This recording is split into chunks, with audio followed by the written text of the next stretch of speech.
그딴 거 왜 샀어? 한국산 미사일이 중동 하늘을 지킨다고? 그거 농담이야? 패트리어트가 놓쳤습니다. 세 발이나.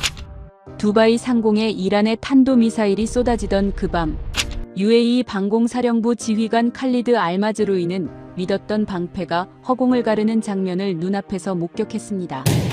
그리고 0.3초 뒤 누구도 예상치 못한 방향에서 요격이 시작됐습니다. 한국산이었습니다. 칼리드는 20년간 미국 무기만 믿어온 군인이었습니다. 천궁2는 그에게 그냥 창고 한편에 쌓인 보조장비였죠. 그런데 그 장비가 깨어났습니다. 전투가 끝난 새벽 3시, 칼리드는 처음으로 한국에 전화를 걸었습니다. 그리고 4시간 뒤 받은 것은 미사일이 아니었습니다. 그것은 지금껏 그가 세계 최강이라 믿어온 모든 것을 뒤흔드는 답이었습니다. 지금부터 그 밤의 기록을 공개합니다. 시청하기 전 구독과 좋아요, 댓글에 대한민국 파이팅 응원해주세요.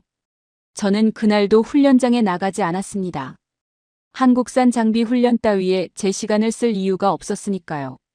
그 결정을 후회하기까지는 72시간도 채 걸리지 않았습니다.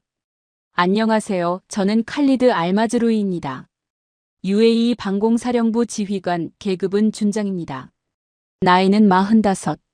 공군 전투기 조종사로 시작해서 방공 시스템 전문가로 20년을 보낸 사람이죠. 중동에서 손꼽히는 방공 전문가라는 소리도 들어봤습니다. 국방부 표창도 3번 받았고 미국 펜타곤이 주관하는 방공 전략 세미나에 UAE 대표로 초청받은 것도 2번이나 됩니다. 그 자부심이 얼마나 위험한 것이었는지 그때의 저는 조금도 몰랐습니다. 제가 근무하는 곳은 두바이 외곽 알다프라 공군기지입니다. 사막 한가운데 세워진 이 기지는 UAE 방공망의 핵심 거점이죠. 활주로 길이만 4km가 넘고 미국 공군 제380원정 항공단도 이곳에 함께 주둔하고 있습니다. 한마디로 중동에서 미국과 가장 가까운 기지 중 하나였습니다. 저는 이 기지를 무척 자랑스러워했습니다. 특히 기지 정중앙에 배치된 패트리어트 포대를 볼 때마다 그랬죠. 적에 있는 한 이 하늘은 안전하다고. 그게 제 20년 믿음이었습니다. 그날 아침도 별다를 것 없이 시작됐습니다. 3월 초의 두바이는 한국의 늦가을 날씨와 비슷합니다. 한낮에는 덥지만 아침엔 제법 선선하죠. 저는 사무실 창가에 앉아 커피를 홀짝이며 하루를 시작하고 있었습니다.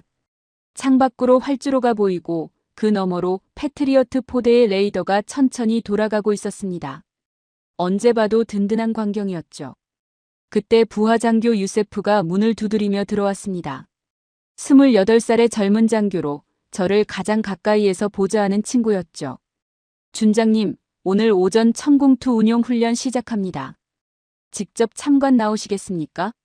저는 커피잔을 내려놓지도 않고 대답했습니다. 됐어. 자네들끼리 해. 유세프가 잠깐 머뭇거렸습니다. 그도 제 생각을 잘 알고 있었을 겁니다. 하지만 제 표정을 보더니 더는 말을 잇지 못하고 문을 닫고 나갔죠. 저는 다시 창밖을 바라봤습니다. 훈련장 동쪽 구석, 천궁2 발사대가 아침 햇살을 받아 번쩍이고 있었습니다. 저는 그쪽을 잠깐 바라보다가 눈길을 거뒀습니다. 관심이 없었거든요. 솔직히 말씀드리겠습니다. 저는 처음부터 천궁2가 마음에 들지 않았습니다. 2022년 UAE가 한국에서 천궁2를 들여온다는 결정이 났을 때 기지 안에서 뒷말이 많았습니다. 왜 하필 한국이냐, 미국에서 패트리어트 추가 포대를 들여오면 되는 거 아니냐, 그런 이야기들이었죠. 저도 그 의견에 동의하는 쪽이었습니다.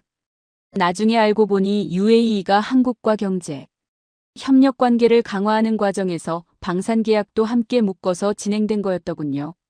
한마디로 경제 거래에 끼워 넣은 패키지 딜이었던 겁니다. 기지 안에서 그때부터 천궁2를 한국 정치 선물이라고 부르기 시작했습니다. 제가 먼저 그렇게 불렀는지도 모르겠습니다. 패트리어트가 있는데 뭐가 더 필요합니까? 패트리어트 PAC-3는 미국이 수십 년간 갈고 닦은 방공 시스템입니다. 1991년 걸프전에서 이라크의 스커드 미사일을 막아내며 세계에 이름을 알렸고 그 이후로도 수많은 실전을 거쳐온 검증된 무기죠. 현재 전 세계 30개 나라 이상이 운용하고 있고 미국 본토 방어에도 실제로 배치되어 있습니다. 그 패트리어트를 저는 20년 동안 직접 운용해왔습니다. 훈련도 실전 대비도 전부 패트리어트를 중심으로 짜왔죠. 단 한 번도 믿음이 흔들린 적이 없었습니다. 반면 천궁2는 어떻습니까? 한국이 만든 미사일이라고요? 솔직히 말하면 그 말을 처음 들었을 때 저는 피식 웃음이 났습니다. 한국 하면 떠오르는 게 뭡니까? 삼성 스마트폰, 현대자동차, BTS 아닙니까? 물론 잘 만든다는 건 압니다. 저도 삼성폰 씁니다. 그런데 미사일은 다른 문제 아닙니까? 전쟁 무기는 기술력만으로 안 됩니다. 수십 년간 쌓인 실전 데이터, 검증된 신뢰, 거기에 미국이라는 이름이 주는 무게감이 있어야 합니다. 한국 미사일에는 그게 없었죠. 어느 날 저녁 식사 자리에서 유세프를 포함한 부하들과 이런저런 이야기를 나눴습니다. 천궁2 이야기가 나왔을 때 제가 이렇게 말했죠. 야, 우리가 치킨 배달시킨 것도 아니고 한국산 미사일이 이란 막는다고? 부하들이 웃었습니다. 저도 웃었죠. 그 자리에서 천궁2는 그냥 웃음거리였습니다. 기지 동쪽 구석에 세워진 발사대처럼 존재하지만 주목받지 못하는 장비. 그게 제가 천궁2를 바라보는 시선이었습니다. 그런 생각이 단단하게 자리 잡고 있던 어느 오후였습니다. 점심을 먹고 사무실로 돌아오는 길에 부관이 급하게 뛰어왔습니다. 얼굴이 다소 굳어 있었죠. 준장님, 긴급 보고입니다. 이란 혁명수비대가 이스라엘을 향해 탄도미사일 수백 발을 발사했습니다. 저는 보고서를 받아들며 잠깐 눈살을 찌푸렸습니다. 상황은 알고 있었습니다. 며칠 전 미국과 이스라엘 연합군이 이란 최고 지도자 하메네이를 제거하는 데 성공했죠. 37년간 이란을 통치해온 사람이었습니다. 이란이 가만히 있지 않을 거라는 건 누구나 예상했습니다. 하지만 저는 그 보고를 받으면서도 크게 긴장하지 않았습니다. 이유는 단순했습니다. 이란이 아무리 날뛰어도 UAE까지 건드리겠어? 우리는 중립이라고. 그 말을 내뱉고 저는 다시 사무실로 들어갔습니다. 커피가 식어 있었죠. 새 커피를 내리며 창밖을 바라봤습니다. 활주로 너머 패트리어트 레이더가 여전히 천천히 돌아가고 있었습니다. 기지 동쪽 구석에는 천궁2 발사대가 아무 말 없이 서 있었고요. 두바이의 하늘은 구름 한 점 없이 맑았습니다. 그 고요함이 너무 완벽해서 오히려 불안했어야 했는데 저는 그냥 한 모금 더 커피를 마셨습니다. 그 하늘이 이란의 불덩이로 가득 차기까지 딱 사흘이 남아 있었습니다. 이란이 움직인다는 소식은 그날 밤부터 빠르게 퍼지기 시작했습니다. 하메네이가 제거된 이후 이란 국영방송은 40일에도 기간을 선포했고 동시에 혁명수비대 사령관이 카메라 앞에 나타나 짧게 한마디를 남겼습니다. 우리는 반드시 복수한다. 그게 전부였습니다. 길게 설명하지 않았습니다. 그 짧은 한마디가 오히려 더 섬뜩했죠. 하지만 저는 그날 밤 일찍 잠자리에 들었습니다. 별일 없을 거라는 생각은 변함이 없었으니까요. UAE는 이란과 공식적으로 중립관계를 유지하고 있었습니다. 두 나라 사이에 외교 채널도 열려 있었고 경제적으로도 얽혀 있는 부분이 많았습니다. 이란이 아무리 분노해도 UAE를 직접 건드리는 건 자기 발등 찍는 일이나 다름없었죠. 저는 그렇게 계산했습니다. 합리적인 판단이라고 생각했어요. 다음 날 아침 분위기가 달라졌습니다. 유세프가 브리핑 자료를 들고 들어왔는데 표정이 어제와 달랐습니다. 단순히 굳어있는 게 아니라 뭔가 말하기 곤란한 걸 알고 있는 사람의 얼굴이었죠. 준장님, 간밤에 이란 혁명수비대가 전군 비상 소집령을 내렸습니다. 그리고 호르무즈 해협 인근에 지대함 미사일 포대를 추가 배치하기 시작했습니다. 저는 자료를 받아들었습니다. 지도 위에 붉은 점들이 찍혀 있었습니다. 이란 서부 해안선을 따라 미사일 포대가 늘어서는 모양이었죠. 저는 지도를 한참 들여다봤습니다. 그리고 이렇게 말했습니다. 미국 항모 견제용이야. 우리 쪽이 아니라고. 유세프가 고개를 끄덕였지만 표정은 풀리지 않았습니다. 준장님, 한 가지 더 있습니다. 어젯밤 이란 혁명수비대 부사령관이 성명을 발표했습니다. 미국에 협력한 모든 국가는 적으로 간주한다는 내용이었습니다. 저는 잠깐 멈췄습니다. 알다프라 기지에 미국 공군이 주둔하고 있다는 사실이 머릿속을 스쳤죠. 하지만 저는 고개를 저었습니다. 외교적 수사야. 협박용 발언이라고. 실제로 건드리진 못해. 그날 오후 저는 한 가지 확인을 해두기로 했습니다. 혹시 모를 상황에 대비해 패트리어트 요격탄 추가 물량을 미국 측에 요청해 두는 것이었습니다. 형식적인 절차라고 생각했습니다. 요청하면 주는 게 당연한 거니까요. 20년 동안 그래왔으니까요. 미국 측 담당자와 연결이 됐습니다. 저는 패트리어트 PAC-3 요격탄 긴급 추가 납품을 요청했습니다. 전화기 너머 담당자의 목소리는 처음엔 익숙하게 능숙했습니다. 확인해 보겠습니다. 잠깐만요. 그 말이 끝나고 꽤 긴 침묵이 흘렀습니다. 저는 커피를 한 모금 마시며 기다렸죠. 잠시 후 돌아온 답변은 예상과 완전히 달랐습니다. 현재 PAC-3 요격탄 가용 재고가 충분하지 않은 상황입니다. 우크라이나 지원 물량과 중동 긴급 배치분이 겹치면서 재고 소진이 빠르게 진행됐습니다. 추가 납품은 현재 생산 일정 기준으로 최소 18개월이 소요됩니다. 저는 전화기를 귀에 댄 채 그 말을 다시 머릿속으로 되풀이했습니다. 18개월. 제가 잘못 들은 게 아닌가 싶어서 되물었습니다. 18개월이라고요? 네, 죄송합니다. 현재로서는 그게 가장 빠른 일정입니다. 전화를 끊고 저는 한참 동안 책상만 바라봤습니다. 머릿속이 조용했습니다. 너무 조용해서 오히려 이상할 정도로요. 18개월. 지금 이란이 전면 보복을 선언했는데 미국이 18개월을 기다리라고 합니다. 현재 우리 기지에 배치된 패트리어트 요격탄은 실전 기준으로 3주치 분량이었습니다. 3주가 지나면 창고가 빈다는 뜻이었죠.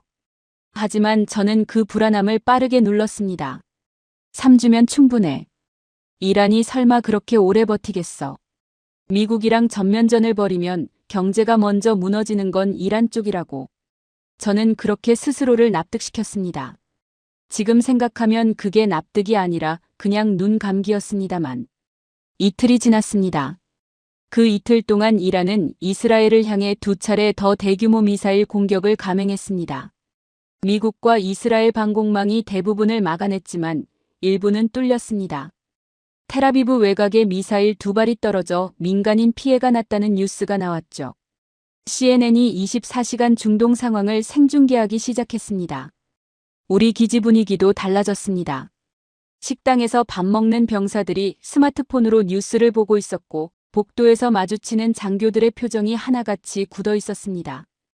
유세프도 밥을 잘 못 먹는 것 같았죠. 저는 그런 분위기가 못마땅했습니다. 불안해하는 게 아니라 겁을 먹은 거잖아요. 군인이 겁을 먹으면 판단이 흐려집니다. 저는 저녁 점호 때 한마디 했습니다. 우리는 전문가다. 뉴스 보고 흔들리지 마라. 그 말을 하고 막사로 돌아가는 길에 레이더 운용실에서 유세프가 뛰어나왔습니다. 준장님 잠깐요. 그의 목소리가 평소와 달랐습니다. 떨리고 있었죠. 뭔데? 저는 걸음을 멈췄습니다. 유세프가 태블릿을 내밀었습니다.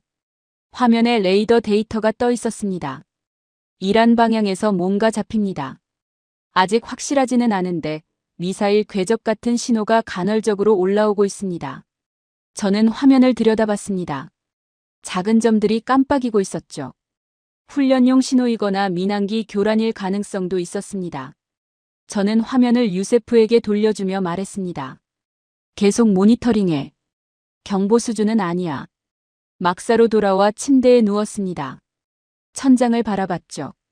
눈이 잘 감기지 않았습니다. 18개월. 그 숫자가 자꾸 머릿속에 맴돌았습니다. 설마. 저는 눈을 감으며 중얼거렸습니다. 설마 여기까지 오겠어. 사람들은 설마가 사람 잡는다고 합니다. 저는 그 말을 그날 밤까지도 그냥 속담으로만 알고 있었습니다. 경보가 울린 건 자정이 막 넘은 시각이었습니다. 저는 막사 침대에서 눈을 뜨자마자 몸이 먼저 움직였습니다. 20년 군 생활이 몸에 새겨놓은 반사신경이었죠. 군복을 집어들며 동시에 무전기를 확인했습니다. 유세프의 목소리가 쏟아졌습니다. 준장님 긴급 상황입니다. 이란발 탄도 미사일 다수 감지. 두바이 방향으로 접근 중입니다. 반복합니다. 두바이 방향입니다. 저는 순간 멈췄습니다. 두바이 방향. 그 두 글자가 머릿속에서 제대로 처리되는데 2초가 걸렸습니다. 설마가 현실이 되는 순간이었죠. 저는 뛰었습니다. 지휘소까지 달리는 30초 동안 하늘을 올려다봤습니다. 두바이의 밤하늘은 평소처럼 별이 총총했습니다. 아무 일도 없는 것처럼 고요했죠. 하지만 레이더는 거짓말을 하지 않습니다. 저는 지휘소 문을 박차고 들어갔습니다. 화면이 가득 찬 상황이었습니다. 레이더 운용병들이 화면을 응시하며 좌표를 외쳐댔고 유세프는 무전기를 2개 동시에 들고 있었습니다. 제가 들어서자 모두의 시선이 저를 향했죠. 상황 보고. 유세프가 대형 스크린을 가리켰습니다. 화면에 붉은 점들이 찍혀 있었습니다. 이란 남서부에서 발사된 탄도 미사일로 추정됩니다. 현재 확인된 것만 23발. 속도와 궤적 분석 결과 두바이 시내 및 알다프라 기지를 향하고 있습니다. 도달 예상 시간 4분 20초입니다. 4분 20초. 저는 숨을 한번 크게 들이쉬었습니다.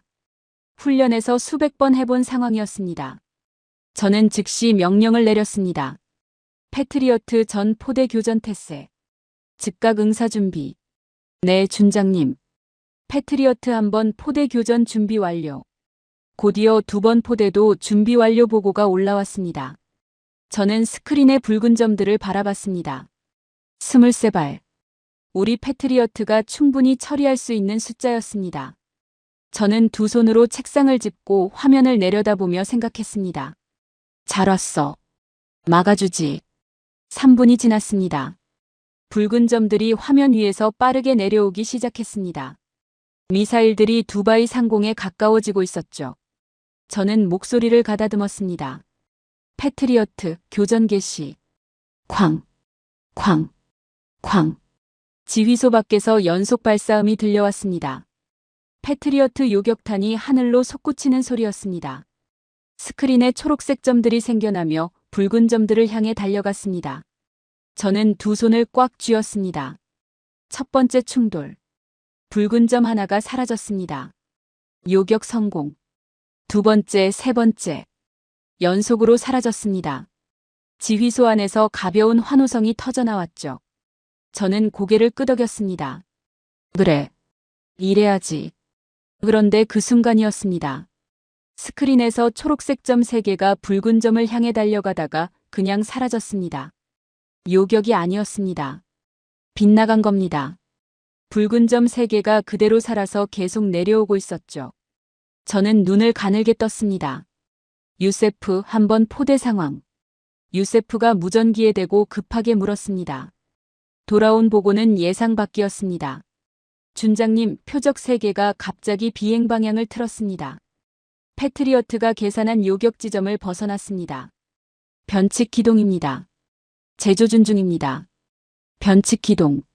이란이 미사일에 회피 기동 기능을 심어놓은 겁니다. 패트리어트는 미사일이 직선으로 날아온다는 가정하에 요격 지점을 계산합니다. 그런데 표적이 중간에 방향을 꺾어버리면 이미 날아간 요격탄은 허공을 가를 수밖에 없었죠.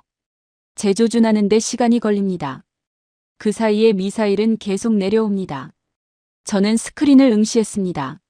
살아남은 붉은 점 3개가 두바이 시내를 향해 내려오고 있었습니다. 도달까지 40초. 재조준 완료까지는 50초. 10초가 부족했습니다.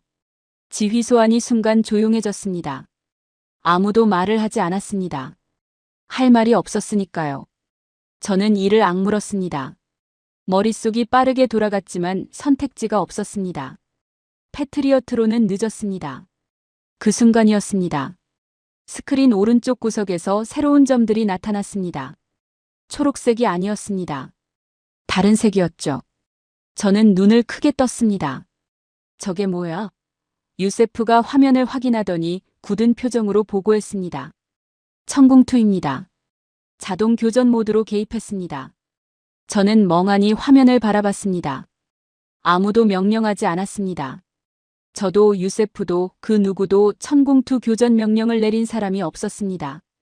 천궁2가 스스로 상황을 판단하고 스스로 발사한 겁니다. AI 자동 교전 시스템이 작동한 거였죠. 저는 그 사실을 머리로는 알고 있었지만 눈앞에서 벌어지는 장면이 쉽게 납득되지 않았습니다. 스크린 위에서 천공투의 점들이 움직였습니다. 패트리어트처럼 직선으로 날아가지 않았습니다. 처음부터 곡선을 그렸습니다. 마치 미사일이 눈을 가진 것처럼 붉은 점들의 움직임을 따라가고 있었죠. 붉은 점이 방향을 틀면 천공투도 방향을 틀었습니다. 붉은 점이 고도를 낮추면 천공투도 따라 내려갔습니다. 10초. 두 점이 가까워졌습니다. 5초. 거의 겹쳤습니다. 충돌. 붉은 점 하나가 사라졌습니다. 1초 뒤 또 하나. 다시 1초 뒤 마지막 하나. 세 개 전부 사라졌습니다. 지휘소 안이 완전히 조용해졌습니다. 아무도 환호하지 않았습니다. 방금 무슨 일이 벌어진 건지 다들 정확히 이해하지 못한 것 같았죠. 저도 마찬가지였습니다. 스크린 위에는 더 이상 붉은 점이 없었습니다. 23발 전부 사라졌습니다. 요격률 100%. 단 한 발도 두바이 시내에 닿지 못했습니다. 유세프가 조용히 최종 결과를 읽었습니다. 패트리어트 요격 20발. 천공투 요격 3발. 미격추 없음. 저는 그 보고를 들으며 의자에 천천히 몸을 기댔습니다. 다리에 힘이 빠지는 것 같았습니다. 패트리어트가 놓친 3발을 천공투가 잡아낸 겁니다. 아무도 시키지 않았는데 스스로 판단해서 스스로 날아가서 정확히 3발을 전부 격추했습니다. 저는 잠시 아무 말도 하지 않았습니다. 준장님, 유세프가 조심스럽게 불렀습니다. 괜찮으십니까? 저는 고개를 들어 스크린을 바라봤습니다. 이제 화면 위에는 아무것도 없었습니다. 고요했습니다. 두바이의 밤하늘처럼. 이게 한국산이라고. 제 입에서 나온 말은 그게 전부였습니다. 아무도 대답하지 않았습니다. 대답할 필요가 없었죠. 스크린이 이미 모든 걸 말해주고 있었으니까요. 저는 그 침묵 속에서 한 가지를 깨달았습니다. 오늘 밤 제가 구석에 처박아둔 그 장비가 제가 20년간 믿어온 방패가 실패한 자리를 채웠다는 것을. 그리고 저는 처음으로 천공투 발사대가 있는 기지 동쪽 구석을 제대로 바라봤습니다. 전투가 끝난 건 새벽 1시였습니다. 하지만 저는 잠자리에 들 수가 없었습니다. 지휘소 불을 끄고 나온 뒤에도 발걸음이 막사 쪽으로 향하지 않았습니다. 저는 기지 안을 천천히 걸었습니다. 사막의 새벽 공기가 차가웠죠. 숨을 들이쉬면 폐안까지 시원해지는 느낌이었습니다. 하지만 머릿속은 전혀 시원하지 않았습니다. 생각이 너무 많았습니다. 기지 동쪽 구석에 멈춰 섰습니다. 천공투 발사대 앞이었습니다. 낮에는 그냥 지나쳤던 자리였는데 그날 밤은 발이 저절로 그쪽으로 향하더군요. 발사대는 아무 말 없이 서 있었습니다. 불빛 하나 없이 소리 하나 없이. 아까 그 소동을 일으킨 장비가 맞나 싶을 정도로 조용했죠. 저는 한참 그걸 바라봤습니다. 솔직히 말하면 인정하기 싫었습니다. 패트리어트가 놓친 걸 천공투가 잡았다는 사실을. 20년간 제가 믿어온 것보다 제가 무시해온 것이 더 잘 작동했다는 사실을. 그게 데이터로 찍혀 있는데도 머릿속에서 자꾸 다른 이유를 찾으려 했습니다. 우연이었을 수도 있어. 각도가 유리했던 걸 수도 있고.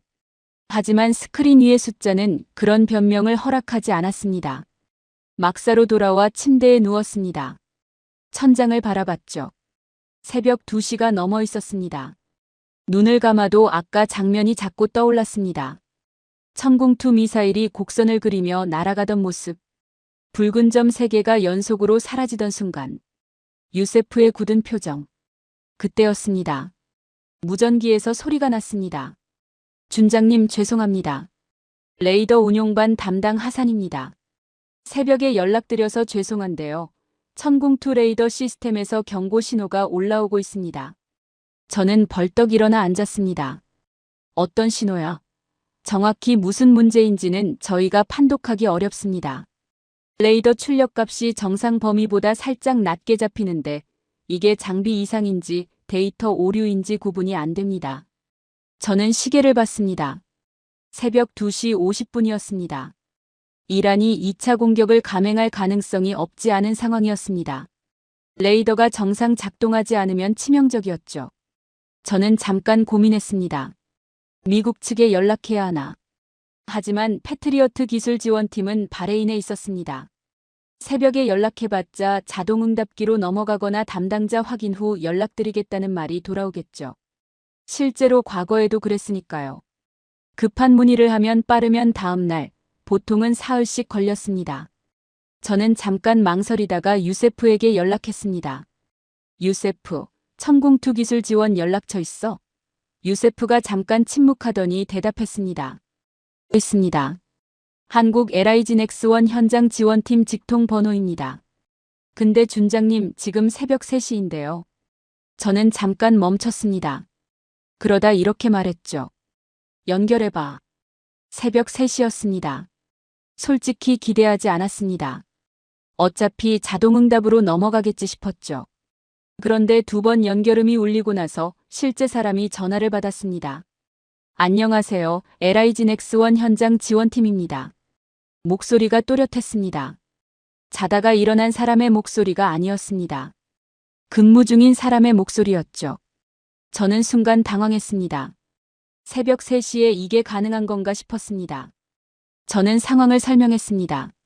레이더 출력값 이상, 정확한 원인 불명, 2차 공격 가능성 상존. 담당자는 침착하게 들었습니다. 네, 알겠습니다. 지금 데이터 공유 가능하십니까? 원격으로 확인해 보겠습니다. 저는 하산에게 데이터 공유 연결을 지시했습니다. 5분도 안 돼서 연결이 됐습니다. 이후 통화가 이어지는 동안 저는 지휘소 한편에 앉아 기다렸습니다. 1시간이 채 안 됐습니다. 새벽 4시가 조금 안 됐을 때 담당자에게서 연락이 왔습니다. 확인됐습니다. 레이더 냉각 시스템 소프트웨어 쪽 설정값이 오늘 교전 이후 자동 조정 과정에서 미세하게 틀어졌습니다. 장비 이상이 아니라 소프트웨어 수치 문제입니다. 원격 패치 보내드리겠습니다. 적용까지 15분이면 됩니다. 저는 말없이 듣고 있었습니다. 원격 패치. 서울에서 두바이로 새벽 3시에 접수된 문제가 1시간 만에 해결된다는 뜻이었습니다. 15분 뒤 하산이 보고했습니다. 준장님, 레이더 출력값 정상으로 돌아왔습니다. 패치 완료됐습니다. 저는 긴 숨을 내쉬었습니다. 고마워. 짧게 답하고 전화를 끊었습니다. 한동안 아무 말도 하지 않았습니다. 주위 병사들도 조용했습니다. 저는 새벽 공기를 한 모금 들이쉬며 생각했습니다. 미국 업체였으면 지금쯤 어땠을까? 아마 자동응답 메시지가 흘러나왔겠죠. 담당 부서 확인 후 연락드리겠습니다. 영업시간은 오전 9시부터 오후 5시까지입니다. 그게 미국 시스템이었습니다. 저는 그 시스템이 당연하다고 20년 동안 생각해왔죠. 그런데 한국은 새벽 3시에 전화를 받았습니다. 2번의 연결음 만에. 그리고 1시간 만에 원격으로 고쳤습니다. 날이 밝기 시작했습니다. 저는 지휘소를 나와 천궁2 발사대 쪽으로 걸어갔습니다. 아침 햇살이 발사대 위에 내려앉고 있었습니다. 저는 발사대 앞에 서서 장비를 올려다봤습니다. 어제까지만 해도 기지 동쪽 구석의 장식품이었던 것이 지금은 다르게 보였습니다. 저는 처음으로 천궁2 재원 자료를 직접 찾아봤습니다. 20년 경력의 방공 전문가가 자국 기지에 배치된 장비 자료를 처음 들여다보는 것이었습니다. 부끄러운 일이었죠. 자료를 펼치는데 손이 살짝 떨렸습니다. 숫자들이 눈에 들어오기 시작했습니다. 동시 추적 가능 표적수. 패트리어트는 최대 9개. 천궁2는 40개 이상. 저는 숫자를 다시 읽었습니다. 9대 40. 저는 자료를 덮었다가 다시 펼쳤습니다. 숫자는 바뀌지 않았습니다. 반응 속도. 표적 감지에서 발사까지 걸리는 시간. 패트리어트 약 9초. 천궁2 약 5초. 가격. 패트리어트 1개 포대 도입 비용 약 11억 달러. 천궁2 1개 포대 약 3억 5천만 달러. 가격은 3분의 1인데 성능은 그 이상이었습니다. 그리고 마지막 항목에서 저는 한참 멈췄습니다. AI 기반 실시간 궤적 예측 알고리즘. 표적의 다음 움직임을 0.3초 앞서 계산. 변칙 기동 표적 대응 가능. 어젯밤 천궁2가 패트리어트가 놓친 3발을 잡아낼 수 있었던 이유가 여기 있었습니다. 이란 미사일이 방향을 틀기 0.3초 전에 천궁2는 이미 다음 위치를 계산하고 있었던 겁니다. 0.3초. 눈 한 번 깜빡이는 시간보다 짧습니다. 하지만 초음 속으로 날아오는 미사일 앞에서 0.3초는 생사를 가르는 시간이었습니다. 저는 자료를 내려놓고 창밖을 바라봤습니다. 두바이의 아침 하늘이 붉게 물들어 있었습니다. 아름다운 일출이었지만 저는 그 빛깔이 눈에 들어오지 않았습니다. 머릿속이 너무 복잡했으니까요. 20년간 저는 미국 무기가 세계 최고라고 믿었습니다. 의심한 적이 없었죠. 그런데 지금 제 손에 들린 자료는 전혀 다른 이야기를 하고 있었습니다. 숫자는 감정이 없습니다. 편을 들지 않습니다. 그냥 사실을 말할 뿐이죠. 저는 자리에서 일어나 상부에 제출할 보고서를 펼쳤습니다. 어젯밤 교전 결과를 정리해야 했습니다. 첫 줄을 쓰기 시작했습니다.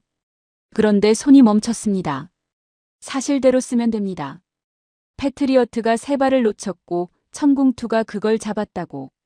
하지만 그걸 보고서에 올리는 순간 지난 20년간 제가 주도해온 장비 운용 방침 전체가 흔들리게 됩니다. 저는 UAE 방공 예산의 70% 이상을 패트리어트 중심으로 편성해왔으니까요. 잘못된 판단이었다는 걸 스스로 인정하는 셈이 되는 겁니다. 저는 한참 동안 빈 보고서를 바라봤습니다. 펜을 들었다 내려놓기를 반복했습니다. 창밖 하늘이 이제 완전히 밝아 있었습니다. 기지 동쪽에서는 천궁2 운용병들이 장비 점검을 시작하고 있었습니다. 그들의 움직임이 어젯밤과는 달라 보였습니다. 어깨가 올라가 있었죠. 자신감이었습니다. 저는 천천히 펜을 집어들었습니다. 그리고 보고서 첫 줄을 다시 썼습니다. 사실대로. 아직 제 자존심이 완전히 내려앉은 건 아니었습니다. 하지만 그날 새벽 3시에 전화 한 통이 20년 묵은 제 확신에 처음으로 금을 그어 놓았습니다. 보고서를 올린 다음 날 아침 유세프가 태블릿을 들고 들어왔습니다. 표정이 묘했습니다. 나쁜 소식인지 좋은 소식인지 본인도 판단이 안 서는 사람의 얼굴이었죠.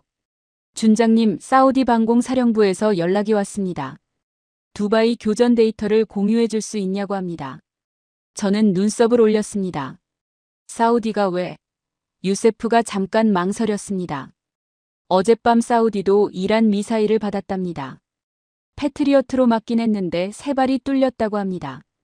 아람코 정유시설 인근에 떨어졌고요. 저는 말없이 유세프를 바라봤습니다. 사우디는 중동에서 패트리어트를 가장 많이 보유한 나라입니다. 수백억 달러를 쏟아부은 나라죠. 그 사우디가 3발을 뚫렸습니다. 우리가 한 발도 안 뚫린 것과 대조적이었습니다. 자료 보내줘. 짧게 대답하고 창밖을 바라봤습니다. 오전이 지나면서 연락이 줄을 이었습니다. 이라크, 카타르, 오후엔 요르단까지. 모두 같은 요청이었습니다. 두바이 교전 기록을 보고 싶다고. 천궁2 데이터를 확인하고 싶다고. 저는 연락이 올 때마다 자료를 넘겼습니다. 그러면서 조용히 생각했죠. 이 나라들이 전부 같은 걸 보고 있구나. 같은 걸 느끼고 있구나. 점심을 거른 채 저는 비교 자료를 펼쳐놓고 앉았습니다. 패트리어트와 천궁2를 나란히 놓고 숫자를 들여다봤죠. 가격은 천궁2가 3분의 1 수준인데 동시에 잡을 수 있는 표적은 4배 이상. 납품 기간은 미국이 36개월, 한국이 8개월. 변칙 기동 미사일 대응 능력은 어젯밤 실전이 이미 증명했습니다. 숫자들을 한참 바라봤습니다. 손으로 자료를 덮었습니다. 그리고 눈을 감았죠. 이 숫자들이 어제 갑자기 생겨난 게 아니었습니다. 천궁2가 우리 기지에 들어온 건 2년 전이었습니다. 그때부터 이 자료는 존재했습니다. 누군가 보려고만 했으면 볼 수 있었죠. 하지만 저는 보지 않았습니다. 볼 생각 자체를 하지 않았습니다. 미국 무기가 최고라는 믿음이 너무 단단했으니까요. 그 믿음이 눈을 가리고 있었던 겁니다. 그때 유세프가 조용히 들어왔습니다. 그는 제 앞에 차를 한 잔 내려놓고 아무 말 없이 서 있었습니다. 저는 고개를 들었습니다. 유세프, 너는 언제부터 알고 있었어? 그가 잠깐 눈을 내리깔았습니다. 솔직히 말해도 됩니까? 저는 고개를 끄덕였습니다. 천공투 처음 들어왔을 때 저도 재원자료 읽었습니다. 그때부터 이상하다고 생각했습니다. 왜 이렇게 싼데 성능이 이러지? 근데 준장님이 관심 없으시니까 저도 그냥 넘겼습니다. 저는 한동안 아무 말도 하지 않았습니다. 28살짜리 부하가 알고 있었습니다. 제가 관심을 닫아버렸던 겁니다. 준장님 잘못이 아닙니다. 유세프가 조용히 덧붙였습니다. 미국 무기를 믿는 게 이 바닥에서는 당연한 거였으니까요. 그 말이 오히려 더 아프게 들어왔습니다. 위로하려는 말인데 더 찌르는 느낌이었죠. 왜냐면 맞는 말이었거든요. 중동방산 시장에서 미국 무기를 의심하는 건 이단화 취급을 받는 일이었습니다. 저도 그 분위기 속에서 20년을 살아왔죠. 저는 유세프를 바라봤습니다. 그의 눈빛이 흔들리지 않았습니다. 젊지만 흔들리지 않는 눈이었습니다. 저는 20년 경력이 있는데 그 눈을 갖지 못했습니다. 그 생각이 들자 갑자기 가슴 어딘가가 무너지는 것 같았습니다. 유세프, 내가 훈련장에 안 나갔잖아. 기억하지? 그가 고개를 끄덕였습니다. 그게 미안해. 단 한 번도 그 자리에 나가지 않았다는 게. 저는 창밖을 바라보며 말했습니다. 유세프가 한참 침묵하다가 입을 열었습니다. 준장님, 그래서 지금 어떻게 하실 겁니까? 저는 차를 한 모금 마셨습니다. 식어 있었지만 괜찮았습니다. 보고서 써야지. 불편한 보고서. 유세프가 조용히 고개를 끄덕였습니다. 그 고개 끄덕임이 묘하게 힘이 됐습니다. 28살짜리한테 힘을 받는 45살 준장이라니. 웃기는 일이었지만 그게 사실이었습니다. 저는 빈 보고서를 펼쳤습니다. 펜을 집어들었습니다. 첫 줄을 쓰기 시작했습니다. 쓰면서 손이 조금 떨렸습니다. 두려움이 아니었습니다. 20년 묵은 확신을 내려놓는 사람의 손 떨림이었습니다. 그 떨림이 멈추지 않아도 펜은 멈추지 않았습니다. 숫자는 거짓말을 하지 않습니다. 감정도 자존심도 믿고 싶은 마음도 숫자 앞에서는 아무 소용이 없습니다. 그걸 20년 만에 처음으로 제대로 깨달았습니다. 늦었습니다. 하지만 지금이라도 알았습니다. 그걸로 충분하다고 생각하기로 했습니다. 보고서를 제출하고 1시간이 지났을까요? 라시드 소장이 저를 불렀습니다. 소장실 문을 열고 들어서는 순간 분위기를 읽었습니다. 좋지 않았죠. 라시드 소장은 제 보고서를 손에 들고 서 있었습니다. 책상에 앉지도 않은 채로요. 서서 들고 있다는 건 대화가 아니라 통보를 하겠다는 신호였죠. 저는 그 사람을 15년째 알고 있었으니까요. 칼리드. 그의 목소리가 낮게 깔렸습니다. 이게 뭐야? 교전 결과 분석과 방공체계 전환 권고안입니다. 저는 똑바로 서서 대답했습니다. 소장이 보고서를 책상 위에 탁 내려놨습니다. 소리가 예상보다 컸습니다. 칼리드, 나 지금 바보처럼 보여. 우리가 패트리어트에 15년간 얼마를 쏟아부었는지 알아? 그걸 지금 당장 바꾸자고. 이게 말이 돼? 저는 입술을 한번 깨물었습니다. 소장님, 어젯밤 교전 데이터는 확인하셨습니까? 봤어. 그래서? 그의 눈빛이 싸늘해졌습니다. 한 번 잘 된 거잖아. 그게 전부야. 한 번의 교전으로 20년짜리 체계를 뒤집자고. 저는 한 걸음 앞으로 나섰습니다. 소장님, 사우디는 어젯밤 3발을 뚫렸습니다. 아람코에 떨어졌습니다. 우리는 한 발도 안 뚫렸습니다. 그 차이가 어디서 나왔는지 데이터가 말하고 있습니다. 라시드 소장의 눈이 잠깐 흔들렸습니다. 찰나였지만 저는 그걸 봤습니다. 15년간 그 눈을 봐왔으니까요. 흔들렸습니다. 하지만 이내 다시 굳어졌죠. 그건 상황이 달랐던 거야. 공격 규모도 다르고 각도도 다르고. 칼리드, 자네 지금 흥분해 있어. 냉정해져. 저는 흥분하지 않았습니다. 오히려 이상하게 차분했습니다. 소장님, 저 지금 굉장히 냉정합니다. 20년 만에 처음으로 데이터를 감정 없이 보고 있습니다. 그래서 드리는 말씀입니다. 소장실이 조용해졌습니다. 라시드 소장이 창밖을 바라봤습니다. 한참 침묵이 흘렀습니다. 그 침묵이 길어질수록 저는 알 수 있었습니다. 그도 알고 있다는 걸. 데이터를 봤으니까요. 하지만 인정하는 것과 아는 것은 다릅니다. 저도 그랬으니까요. 어젯밤까지는 소장이 다시 입을 열었을 때 목소리가 조금 낮아져 있었습니다. 모류야. 상황 안정되면 다시 검토해. 돌아가. 저는 고개를 숙이고 소장실을 나왔습니다. 문이 닫히는 소리가 뒤에서 들렸습니다. 복도를 걷는데 다리가 무거웠습니다. 지는 싸움을 한 느낌이 아니었습니다. 아직 끝나지 않은 싸움을 하고 나온 느낌이었죠. 유세프가 복도 끝에서 벽에 기대어 기다리고 있었습니다. 제 표정을 보더니 아무것도 묻지 않았습니다. 그냥 나란히 걷기 시작했죠. 우리는 한참을 아무 말 없이 걸었습니다. 기지안을 한 바퀴 도는 동안 유세프는 입을 열지 않았습니다. 그게 고마웠습니다. 위로의 말보다 그 침묵이 더 위로가 됐으니까요. 한참을 걷다가 유세프가 조용히 말했습니다. 준장님 포기하실 겁니까? 저는 걸음을 멈추지 않고 대답했습니다. 아니. 그날 저녁 상황은 소장의 바람대로 안정되지 않았습니다. 유세프가 뛰어왔습니다. 준장님, 이란이 2차 공격을 예고했습니다. 이번엔 드론 수십 대와 탄도미사일 혼합 공격입니다. UAE도 타깃에 포함됐습니다. 드론. 저는 그 단어를 듣는 순간 머릿속이 빠르게 돌아갔습니다. 패트리어트는 고고도 탄도미사일을 막기 위해 만들어진 장비입니다. 낮게 날고 불규칙하게 움직이는 드론을 상대로는 구조적으로 약하다는 걸 전문가들은 모두 알고 있었습니다. 공공연한 사실이었죠. 그리고 드론과 미사일이 동시에 쏟아지면 패트리어트는 둘 중 하나에 집중할 수밖에 없습니다. 둘을 동시에 잡으려다 둘 다 놓치는 최악의 상황이 올 수 있었죠. 저는 지휘소로 향하면서 결정을 내렸습니다. 라시드 소장은 보류를 명했습니다. 하지만 지금 소장은 여기 없었습니다. 현장 지휘관은 저였습니다. 책임도 저한테 있었고 결정권도 저한테 있었죠. 하킴, 천궁투 1번, 2번 포대 전방 주력 배치로 이동.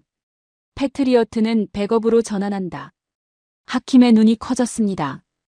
그건 소장님 승인이 없는데요. 저는 그를 똑바로 바라봤습니다. 내가 현장 지휘관이야. 움직여. 잠깐의 침묵이 흘렀습니다. 지휘소 앞 모든 시선이 저를 향했죠. 저는 눈을 피하지 않았습니다. 하킴이 고개를 끄덕이며 무전기를 들었습니다. 이내 지휘소 안이 바삐 돌아가기 시작했습니다. 유세프가 제 옆에 조용히 섰습니다. 준장님, 이거 나중에 책임 물을 수도 있습니다. 저는 화면을 바라보며 대답했습니다. 알아. 그래도 해야 해. 유세프가 잠시 말이 없었습니다. 그러다 한마디 했죠. 저도 같이 책임지겠습니다. 저는 그 말에 고개를 돌려 유세프를 봤습니다. 28살짜리 장교가 어깨를 펴고 정면을 바라보고 있었습니다. 아침에 제가 미안하다고 했을 때 눈을 내리깔던 그 친구가 지금은 똑바로 서 있었죠. 저는 아무 말하지 않았습니다. 고개를 한번 끄덕이는 것으로 충분했습니다. 이란의 2차 공격까지 시간이 얼마 남지 않았습니다. 레이더 화면의 숫자가 줄어들고 있었죠. 저는 화면을 응시했습니다. 손이 약간 떨렸습니다. 두려움이 아니었습니다. 내가 옳다는 걸 증명해야 한다는 무게였습니다. 그리고 어젯밤 소장실에서 혼자 나왔을 때와 달리 지금은 옆에 유세프가 있었습니다. 그 차이가 생각보다 컸습니다. 저는 숨을 한번 크게 들이쉬었습니다. 화면을 바라봤습니다. 이제 시작이었습니다. 이란의 2차 공격이 시작된 건 자정 직전이었습니다. 레이더 화면에 신호가 잡히기 시작했습니다. 처음엔 작은 점들이었죠. 하지만 빠르게 늘어났습니다. 유세프가 숫자를 읽기 시작했습니다. 드론 확인 중입니다. 현재 식별된 것만 38대. 계속 늘고 있습니다. 그리고 후방에서 탄도미사일 신호도 잡힙니다. 현재 확인 31발입니다. 저는 화면을 응시했습니다. 드론 38대의 미사일 31발. 1차 공격 23발보다 훨씬 많은 숫자였습니다. 이란이 이번엔 제대로 쏟아붓겠다는 의도가 분명했죠. 저는 숨을 고르며 명령을 내렸습니다. 천궁투전 포대 교전 준비. 드론 먼저 잡는다. 하킴이 보고했습니다. 천궁투 1번, 2번 포대 교전 준비 완료입니다. 저는 고개를 끄덕였습니다. 교전 개시. 처음 날아온 건 드론이었습니다. 38대가 편대를 이루며 낮게 깔려 들어오고 있었죠. 고도가 낮고 비행 속도가 불규칙했습니다. 레이더 화면 위에서 점들이 제각각 움직이고 있었습니다. 어떤 건 직선으로, 어떤 건 갑자기 방향을 꺾으며 날아왔습니다. 이란이 드론에 회피 기동 패턴을 심어 놓은 겁니다. 패트리어트였다면 이 불규칙한 움직임에 대응하기가 쉽지 않았을 겁니다. 하지만 천궁2는 달랐습니다.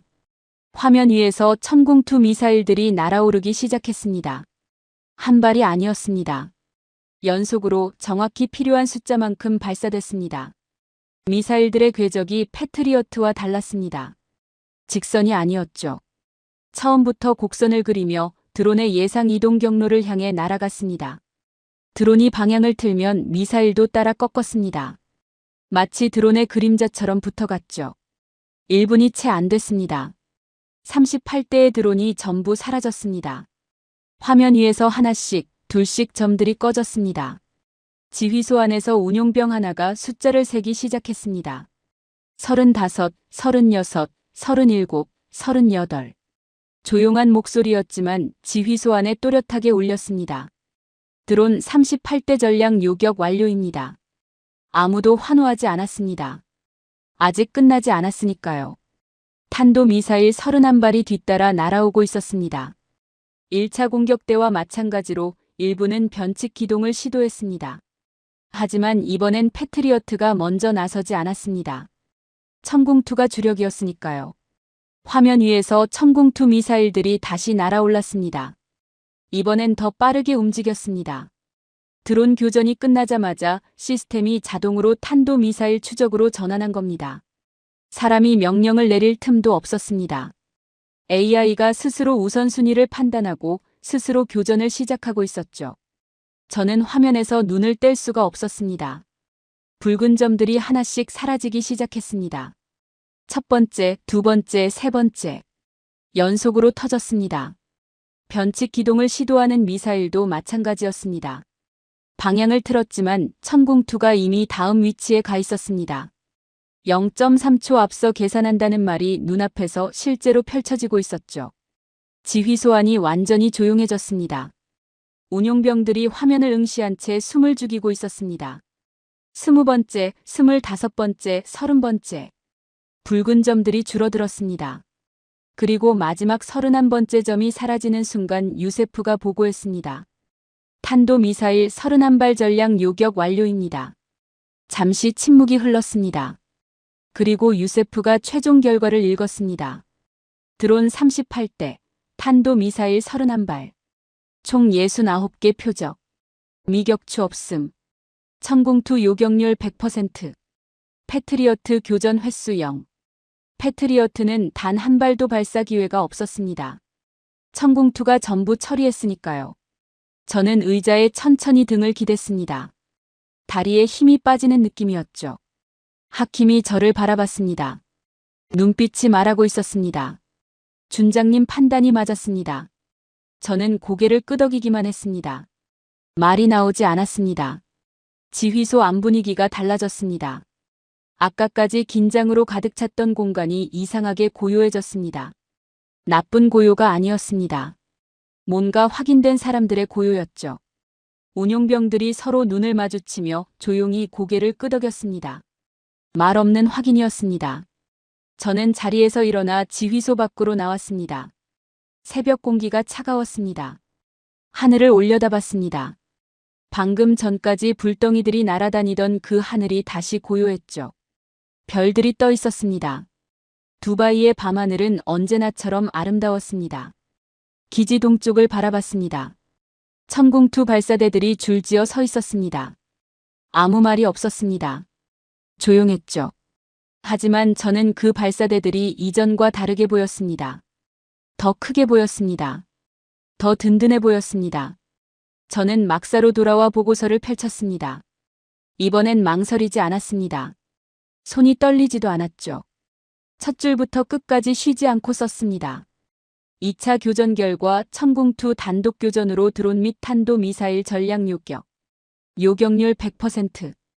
패트리어트 교전 없음. 향후 방공 체계 전환 강력 권고.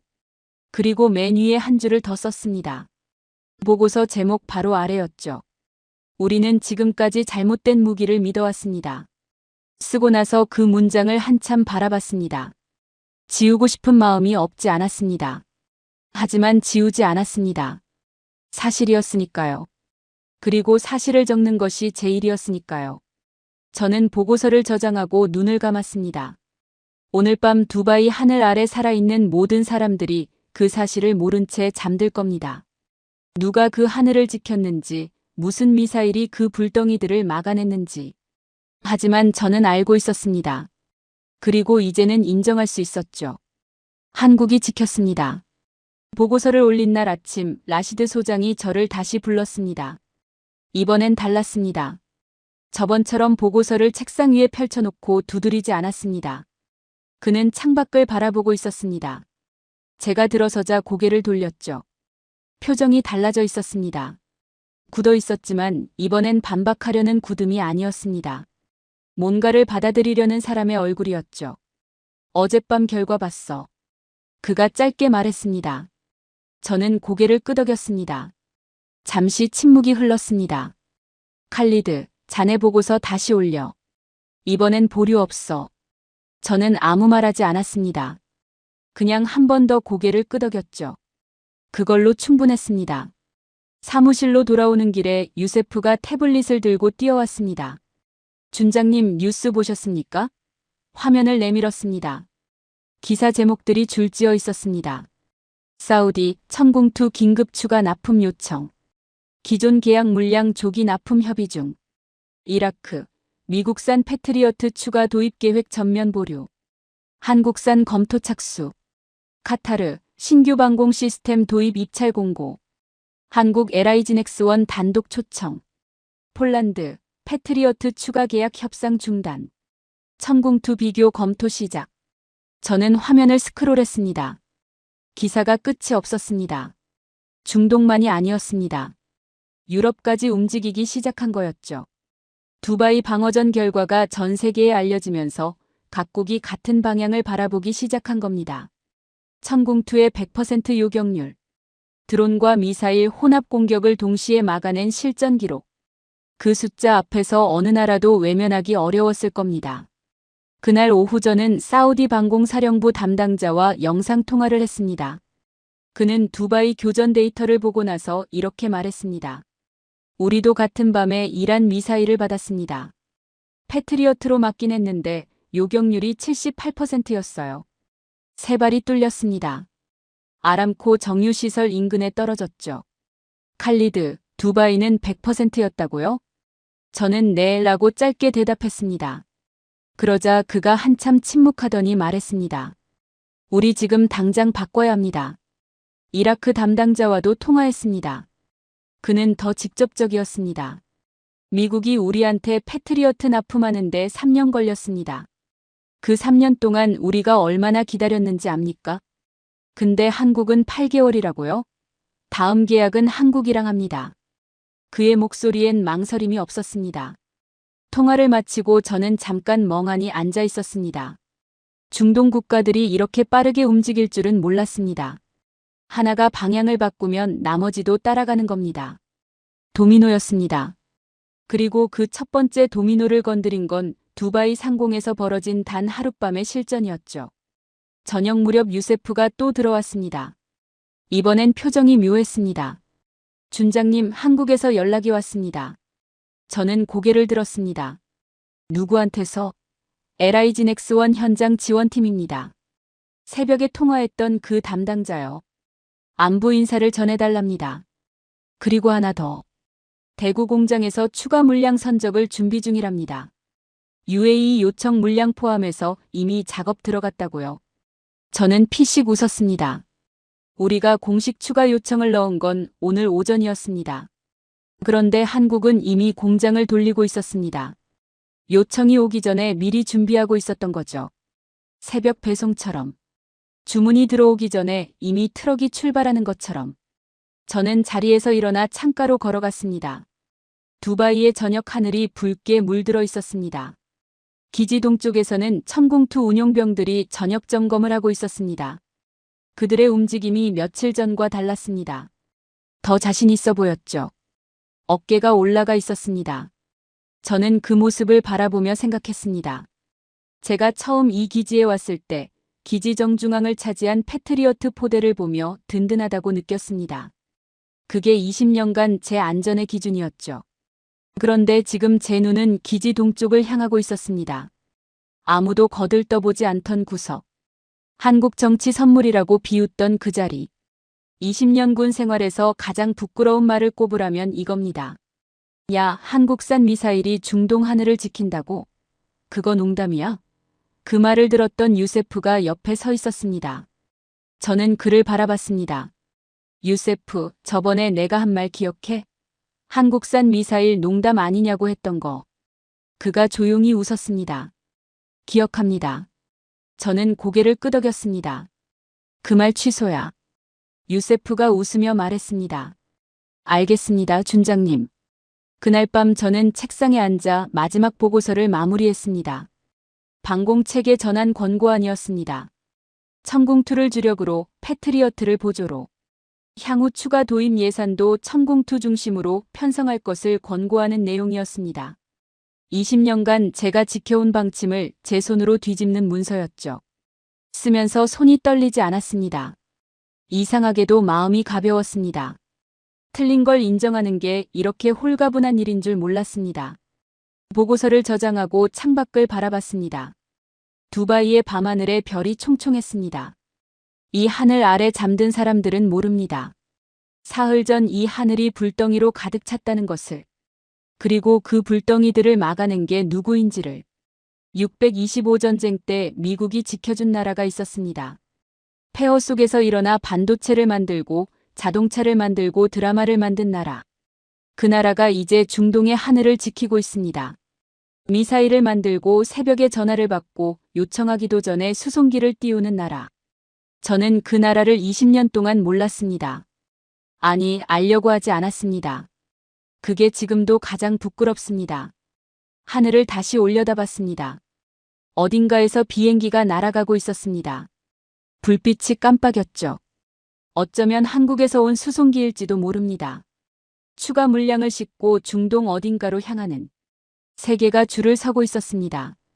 그 줄의 맨 앞에 저도 서 있었습니다. 부끄럽게도 가장 늦게. 영상을 끝까지 시청해 주셔서 감사합니다.